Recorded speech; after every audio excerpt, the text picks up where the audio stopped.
নমস্কার বন্ধুরা, তোমরা সবাই জানো আজকে রথযাত্রা। আজকে জগন্নাথ দেবের রথযাত্রা। তো আজকে আমি সেই নিয়ে কিছু কথা বলবো। আর আমার সকল বন্ধুদেরকে সবার প্রথম জানাই শুভ রথযাত্রার শুভক্ষণে সবাইকে জানাই প্রীতি, শুভেচ্ছা, অভিনন্দন ও আমার ভালোবাসা। তো বন্ধুরা, শুরু করা যাক। আমি যেটা বলতে চেয়েছিলাম, বাড়িতেই ছিলাম আমি।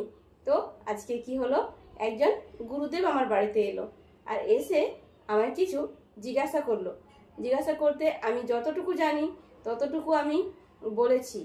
জানি না ঠিক হয়েছে কি না ভুল হয়েছে। তোমরা ভিডিওটি পুরোটা দেখো, কেউ স্কিপ করো না। যদি আমার ভুল হয়ে থাকে ভুলটা ধরিয়ে দিও। আর যারা যারা অনেক কিছুই জানো না, তারা এই ভিডিওটা দেখলে অনেক কিছুই জানতে পারবে, শিখতে পারবে। তাই আমার সকল বন্ধুদেরকে একটাই অনুরোধ করব, ভিডিওটা কেউ স্কিপ না করে পুরোটা দেখো, তাহলে কিছু জানতে পারবে। আর আমার সকল বন্ধুদেরকে জানাই তোমাদের সব স্বপ্ন, সব কি বলবো, মনের আশা যেন পূর্ণ হয়। আজকের দিনটা যেন তোমাদের ভালোভাবে কাটে। অনেক আনন্দ করো, অনেক মজা করো। আজকের ভিডিওটি এটুকুই। তো ভিডিওটি চলো দেখে নেওয়া যাক, আর বেশি দেরি করব না। জয় শ্রীকৃষ্ণ। জয় মাতাজি। হরে কৃষ্ণ।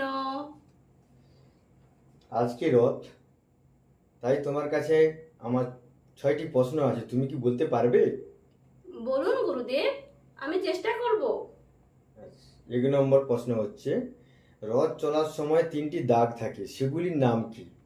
রথ চলার সময় 3টি দাগ থাকে, সেগুলোর নাম হচ্ছে গঙ্গা, যমুনা আর সরস্বতী। 2 নম্বর প্রশ্ন হচ্ছে, ভগবান জগন্নাথের রথের দড়ির নাম কি?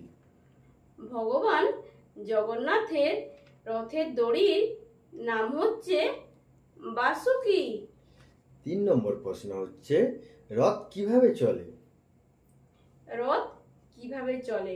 প্রথমে চলে দাদা বলরামের রথ, তারপরে দ্বিতীয় চলে মহারানী সুভদ্রার রথ, তারপরে চলে সবশেষে জগন্নাথের রথ। 4 নম্বর প্রশ্ন হচ্ছে, রথ তৈরি করতে কয়টা কাঠ লাগে?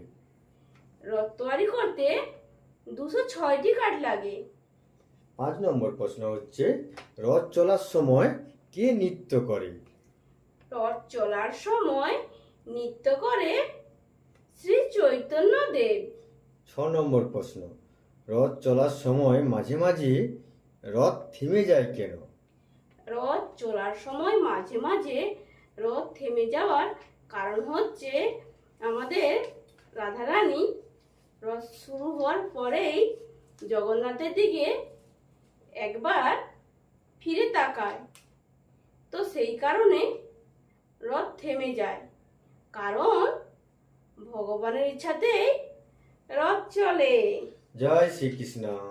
জয় জগন্নাথ। জয় জগন্নাথ।